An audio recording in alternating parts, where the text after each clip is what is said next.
I want to follow up on my review of the Alpaka Elements travel backpack with a short packing demonstration. So you can see how to pack this bag, what packing cubes are going to fit in the main compartment, and how much total gear this bag can hold. I've already shown you that the real capacity of the Elements isn't quite what's listed on the product page. It's listed as a larger 35-liter travel backpack. However, this is a slimmer bag that could never be that big just based on dimensions alone.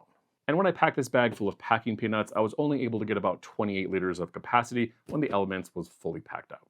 This is partly because I think they just listed the wrong number on the website, but also because all the padding, pockets, and sleeves take up extra space from inside the pack. The exterior of the Elements has quite a few pockets and compartments for smaller gear. However, because none of these have much volume, I think it's a good idea to start with packing the main compartment first so you can see how to pack the smaller exterior pockets with whatever volume you have left over. I have about half a dozen different sizes and shapes of packing cubes so you can get a good idea of what's going to fit in this main compartment. I think it's really important to get this capacity size right because how much you pack in here is going to dictate how much space you have on these exterior pockets. For me, the width is the most important thing here for fitting a packing cube. This is kind of a thinner bag, which only has around 12 inches in width. So just out of the gate, these longer, this is a 14-inch wide, kind of one of the packing cubes I use pretty often, Eagle Creek compression cube. This thing is going to be a little bit too wide to fit in the Elements. Because of that, I think it's important to focus on kind of these smaller packing cubes. These are all around 11 or 12 inches wide, Matador, Gonex, Peak Design, and 6 Moons. I'm sure there's other cubes that will fit in this bag, but these are the ones in my collection that I could find that I thought worked best with the Elements backpack.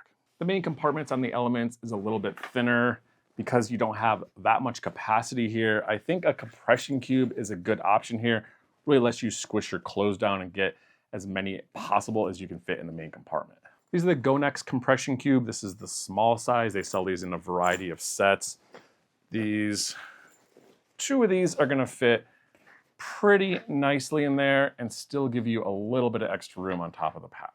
And you still have a little bit of space up here, which is kind of perfect for this Sea to Summit toiletry bag with a little rounded top.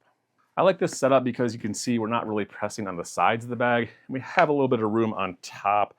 Also, if you want to stick a light jacket or something. These exterior pockets don't have a lot of volume, so if you put a ton of stuff in the main compartment, it's going to put a lot of pressure on these pockets and you're not going to have as much space. The next style that I think works really well in here are these packing cubes from Matador.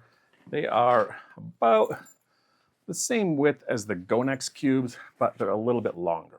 You have some options for using these because they come in a set of 3. I have the larger and the medium, which fit in here. You can pretty much use these in any combination to give you different levels of space. In the top of the pack, you just can't fit all 3 at the same time. This larger one is going to fit nicely in the bottom, still give you a little bit of extra space on the side so it's not pressing into these side pockets. If you use the medium one, that is going to pretty much take up the entire capacity of the bag. The Matador gear cubes work as well. These are kind of a top opening squish from the side compression cube. These are nice because they come in another set of 3. All 3 sizes have the same width. These cubes are going to be a little bit bigger than those other packing cubes. They're going to fit in here fine. This is the large and the medium, but they're going to put a little bit more pressure on the sides. They're going to pack this thing pretty much completely out to the top. But you do have a little bit of extra space over here if you wanted to put a little tech pouch or your toiletry bag. Next, I'll show you some packing cubes by 6 Moons. These come in a set of 3. They're a little expensive for what they are. However, they work well and they're extremely lightweight. These are about the same width, maybe a tiny bit wider than the Gonex cubes, a little wider than those Matador packing cubes, but these are also going to fit 2 of these pretty much perfectly inside the main compartment. And you can see just like those gear cubes by Matador, there's still a little space up here on top of the pack for a little toiletry kit or a small tech cube. This next set of packing cubes works really well if you want to maximize the amount of clothes that you fit in the main compartment. Peak Design compression cubes, these things do a great job. They're one of my favorite cubes. However, they can get a little bit bulky if you overpack them, and these things can kind of pack out like a big rounded football. So that being said, you can fit the larger and the smaller cube in here. However, you're going to be pretty much maxing out space in every dimension and putting a little bit of pressure over here on the side.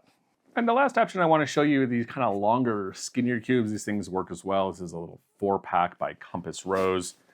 And it's kind of pack a little bit differently than those larger cubes, but 2 of these are going to fit in nicely in here, give you even a little bit more extra room on the sides and plenty of room on the top.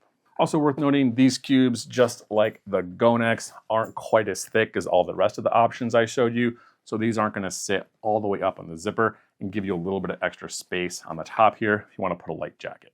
And obviously with any of these setups I've shown you, it's kind of up to you if you want to pack it with just one smaller cube, larger, pack the entire bag with packing cubes. Really depends on the kind of gear you have and how much extra space you want to have over for other gear. Personally, I think one of these slimmer packing cubes give you a little extra space on the outside of the bag. Works perfectly. If you can get all your clothes into one of these, that's going to leave you some extra space here on the top. You can put a little sling bag, tech pouch, toiletry bag, jacket, something like that, something bulky that's not going to fit in these outside pockets. And to show you what I mean with a side view, this Matador cube is right at the zipper line. Even putting something in here on the top, you just got to be careful that it's not sticking up too far. Because this is your main outside carry capacity, just this top compartment. And you can see I just kind of packed this full. It only has maybe an inch or two of volume, not a ton of space. This has to compete between these 2 interior zippers, this pocket, and there's like 5 or 6 smaller pockets in this front compartment. For me, this would be the ideal setup for this bag. Get all your clothes in one packing cube. You have enough space on the top for a couple of tech cubes and a toiletry pouch. You have a little bit of room here on the top if you want to put a light jacket, but that's going to press into the volume up here. And you're not pressing too much on the side, so you have extra space on the outside. So now that your bag isn't overpacked, I think you're in a good spot to start packing these exterior pockets. Let's just show you what I have in this side pocket. Notebook, a little knife, pen, pencil, and pair of Ray-Ban sunglasses in a little case. This front pocket is very thin, so thinner items, battery pack. I'm gonna put my travel wallet in here. Front compartment again, you have a ton of pockets in here, but it's not very thick. So anything that you can fit in here, the thin items is gonna work the best. You can fit a little bit bulkier things like travel chargers and earbuds and stuff like that. But these pockets kind of stack on each other, so you start putting too many thicker items in here and it's gonna get pretty full pretty quick. So for me, this is kind of the perfect setup for this bag. It's full, but it's not bulging full. You still had plenty of room, these outside pockets for gear, and you still have enough space on the outside if you wanna put a travel tripod or a water bottle. So that's all I have for the packing demo on the Alpaka Elements travel backpack. I'd love feedback on how I packed it, or if you have suggestions on what you pack in this bag, I'd love to hear them in the comments below. And again, thanks for watching.